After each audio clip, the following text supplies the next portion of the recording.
মৃত্যুর সময় মানুষ একটা কথা রিয়েলাইজ করবে, অনুধাবন করবে। কোরআনে আল্লাহ তাআলা বলেছেন, লাউলা আখারতানি ইলা আজালিন করিব। মানুষ আফসোস করবে যে আমাকে আরেকটু সময় দেওয়া হোক, আমাকে আরেকটু সুযোগ দেওয়া হোক, আমি যেন আরও নেক আমল করতে পারি, আমার যে ভুলগুলো হয়ে গেছে আমি শুধরাতে পারি, আমাকে নেক আমল করার জন্য আরেকটা চান্স দেওয়া হোক। এটা হচ্ছে মানুষের মৃত্যুর সময় সবচাইতে বড় চাওয়া হবে।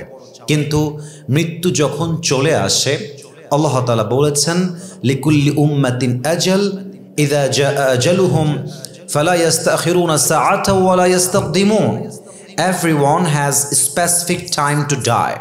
প্রত্যেকটা মানুষের জন্য আল্লাহ তাআলা একটা নির্দিষ্ট সময় সীমা বেঁধে দিয়েছেন। when the time will come it will never ever late। যার সময় যখন আসবে তখনই মালাকুল মওতকে পাঠায় দিবে একজন, তিনি কে? আল্লাহ। তাহলে মৃত্যুর সময় যতই আপনি চান্স চান না কেন, চান্স পাওয়ার কোনো সুযোগ নেই। কিন্তু আপনি যখন মারা যাবেন, আপনার মৃত্যুর পরে সবচাইতে বড় আফসোস হবে আপনি যে সময়গুলোকে জিকির না করে, যে সময়গুলোকে কাজে না লাগিয়ে নষ্ট করেছেন, সেই সময়টা নিয়ে আপনার সবচাইতে বেশি আফসোস হবে। অনেকে ভাবে যে জান্নাতে যাওয়ার পরে মনে হয় মানুষের কোনো আফসোস থাকবে না। The idea is absolutely wrong.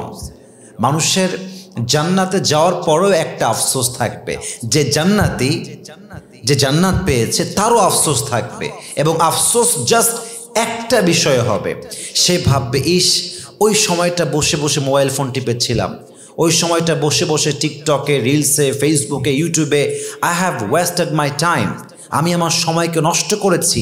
Is I wish যদি আমি ওই সময়টা জিকির করতে পারতাম, আই উইশ যে ওই সময়টা আমি কোরআন তেলাওয়াত করতে পারতাম, আই উইশ ওই সময়টা আমি আল্লাহর জন্য ইবাদত করতে পারতাম।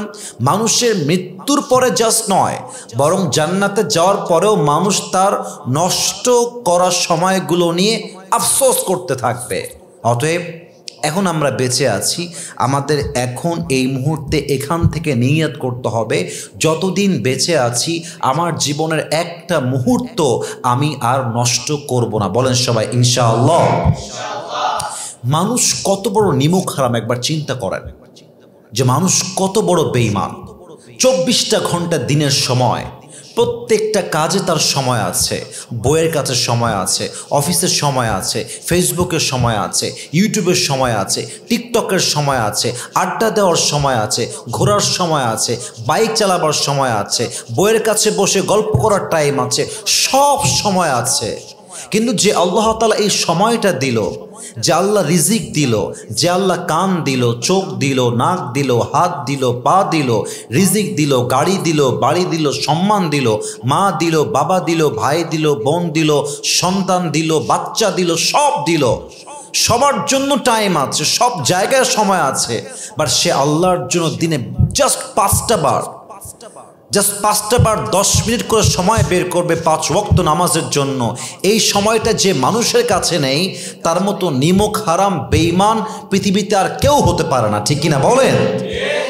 মৃত্যুর পরে যদি আল্লাহ তাআলা বলে যায়, বান্দা তুই তো সব জায়গায় সময় দিয়েছিস, তুই তো সব জায়গায় সময় পেয়েছিস, তুই তো আমার জন্য সময়টা পাস নাই, কেন পাস নাই? আমাকে উত্তর দে। আপনি কি উত্তর দিবেন? যদি আল্লাহ বলে তুই নামাজ পড়ার টাইম পাস নাই কেন, তোর পাশের অফিসের স্টাফ, তোর সঙ্গে চাকরি করে তোর একজন কর্মী, তোর একজন সহপাঠী, তোর একজন সহকর্মী নামাজ পড়েছে, তুই পড়িস না কেন? রিক্সাওয়ালা রিক্সা থামায় নামাজ পড়েছে, তুই পড়লি না কেন? একজন জেনারেল পড়ুয়া ছাত্র স্কুলের ক্লাসের ফাঁকে নামাজ পড়েছে, তুই পড়লি না কেন? আপনি কি জবাব দিবেন? আল্লাহ তো আঙ্গুল দিয়ে দেখায় দিবে, তোর বংশের অমুক লোক নামাজ পড়ছে, তোর ছেলে নামাজ পড়ছে, তুই পড়িস নাই কেন?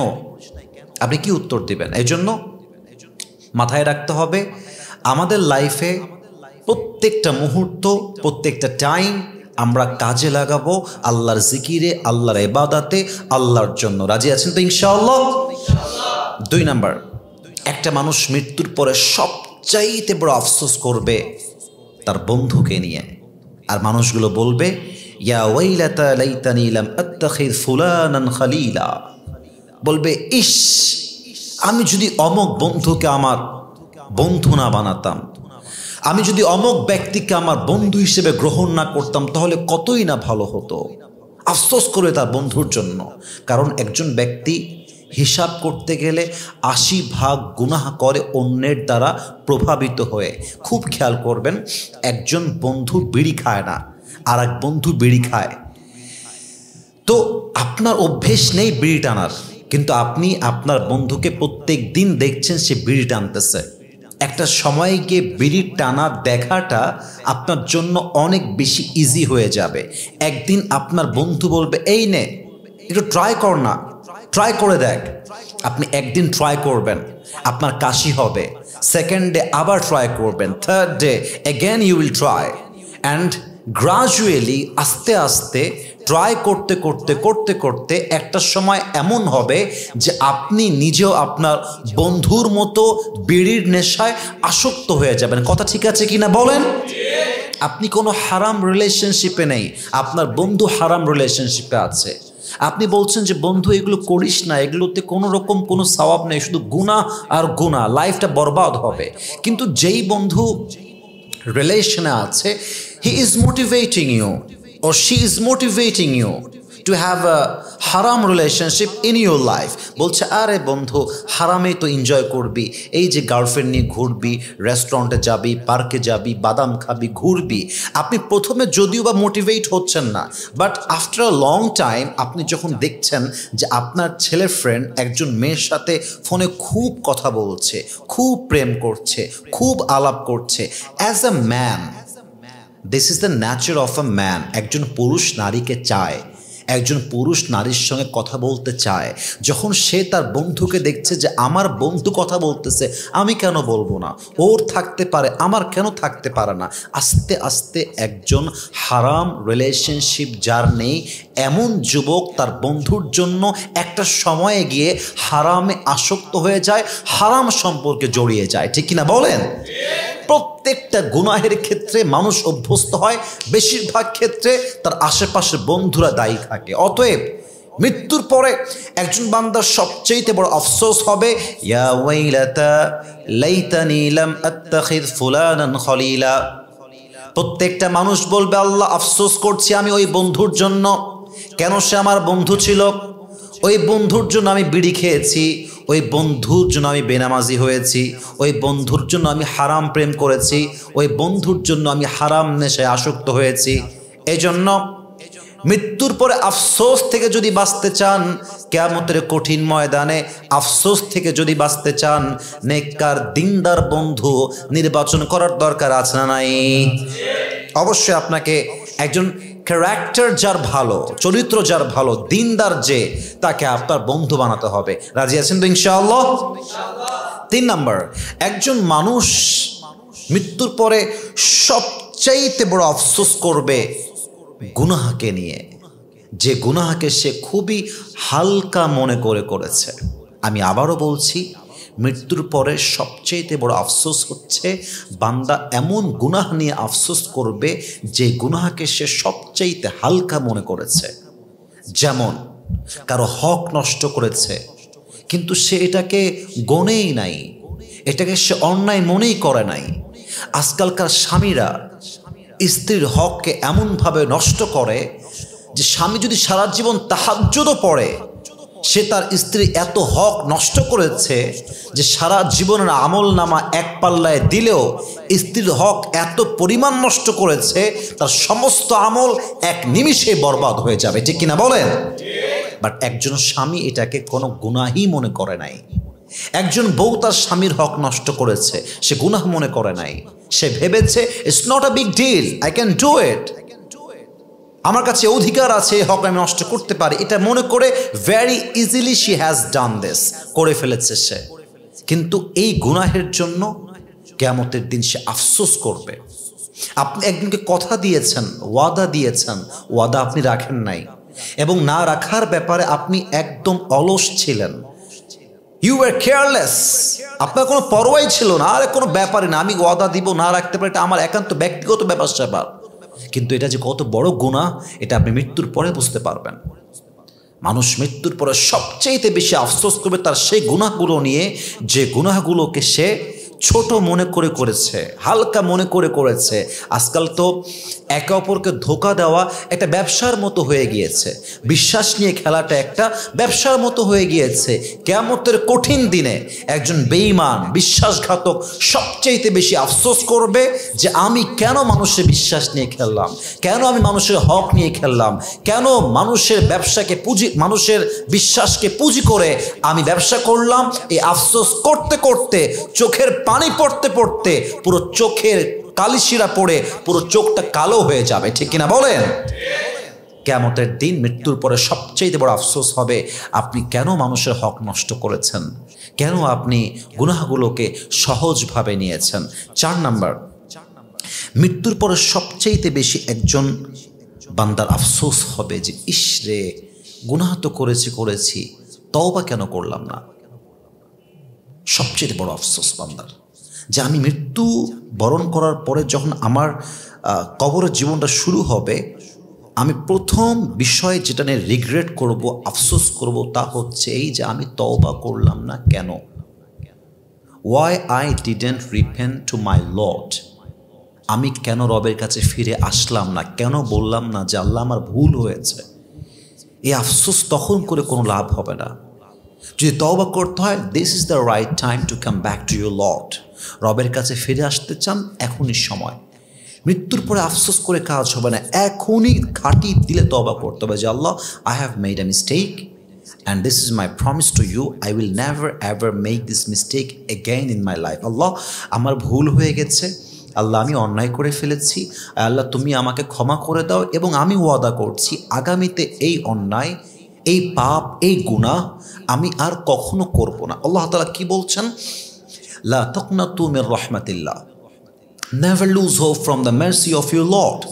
তোমরা তোমাদের রবের রহমত থেকে নিরাশ হয়ে যেও না, ভরসা হারিয়ে ফেলো না। 2 হাতটা তোলো, আল্লাহকে বলো আল্লাহ অনেক পাপ করেছি, গুনাহ করেছি, আমাকে মাফ করো।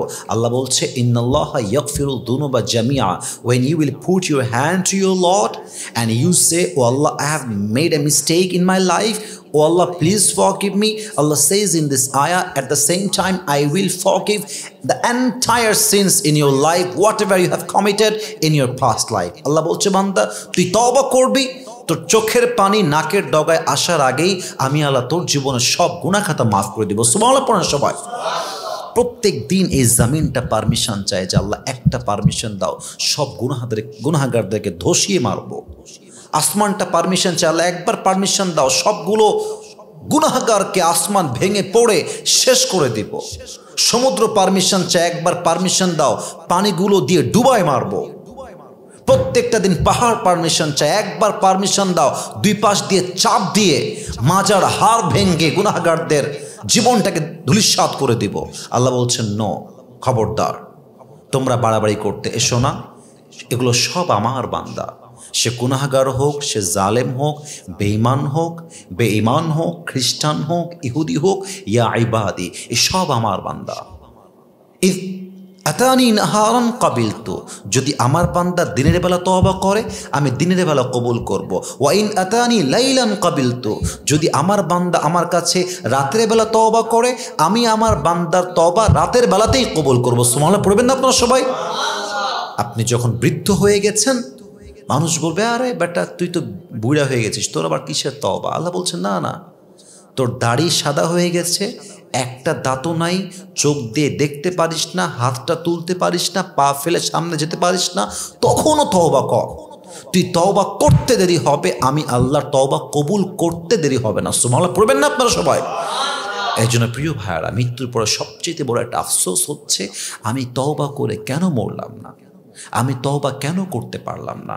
আল্লাহ আমাদের সকলের তওবাকে কবুল করুক, পড়েন সবাই আমিন। 5 নাম্বারটা বলে শেষ করতে চাই, মৃত্যুর পরে একটা বান্দা বড় একটা আফসোস করবে এমন একটা বিষয়ে, যে বিষয়টা সে কখনো ভাবতেও পারে নাই। মৃত্যুর পরে একটা বান্দা আফসোস করবে যে ইস, আমার অমুক ভাইটা আমার কাছে বিপদে পড়ে সাহায্য চাইতে এসেছিল, আমি সাহায্য করলাম না কেন। আফসোস করবে, যদি আমি সাহায্য করতাম, যদি আমি হেল্প করতাম, যদি আমি সাহায্যের হাত বাড়িয়ে দিতাম, হতে পারতো যে আল্লাহ তাআলা ওটাকে ওয়াসিলা করে আজকে আমার কবরের আযাবকে মাফ করে দিত। সুবহানাল্লাহ পড়বেন না আপনার সবাই? He will feel regret for it. একটা কথা মাথায় রাখবেন যে যদি আপনার কাছে কাউকে সাহায্য করার সামর্থ্য থাকে, আপনি দেখছেন একজন মানুষ আপনার চোখের সামনে এত বিপদগ্রস্ত যে তার সামনে শুধু অন্ধকার আর অন্ধকার, এবং আপনি এমন সামর্থ্যবান ব্যক্তি যে চাইলে তাকে সাহায্য করতে পারে, আপনি যদি তাও তাকে সাহায্য না করেন, আপনি যত বড় মুফাসসির হন, যত বড় আলেম হন, যত বড় মুহাক্কিক মুহাদ্দিসে দ্বীন হন, আপনি যত বড় ইসলামিক স্কলার হন না কেন, আপনি যত বড় হুজুর হন না কেন, আপনি যদি মানুষকে বিপদে দেখার পরও সাহায্য করতে না আসেন সামর্থ্য থাকা সত্ত্বেও, আপনি যত বড়ই আলেম হন, প্রকৃতপক্ষে আপনি একজন ভালো মানুষ হতে পারেন নাই। ঠিক কিনা বলেন সবাই আপনারা? এই জন্য প্রিয় ভাইয়েরা আমার, যখন যে সাহায্য চাইতে আসবে, if you have the ability, যদি সামর্থ্য থাকে, from your best level of capacity and capability, নিজের জায়গা থেকে সর্বোচ্চ সাধ্য অনুযায়ী যা পারবেন তাই দিবেন, যা পারবেন তাই করবেন, যাতে করে কখনো আফসোস করে মরতে না হয়, যাতে করে কখনো মৃত্যুর পরে আফসোস করতে না হয়। বলেন সবাই ইনশাআল্লাহ।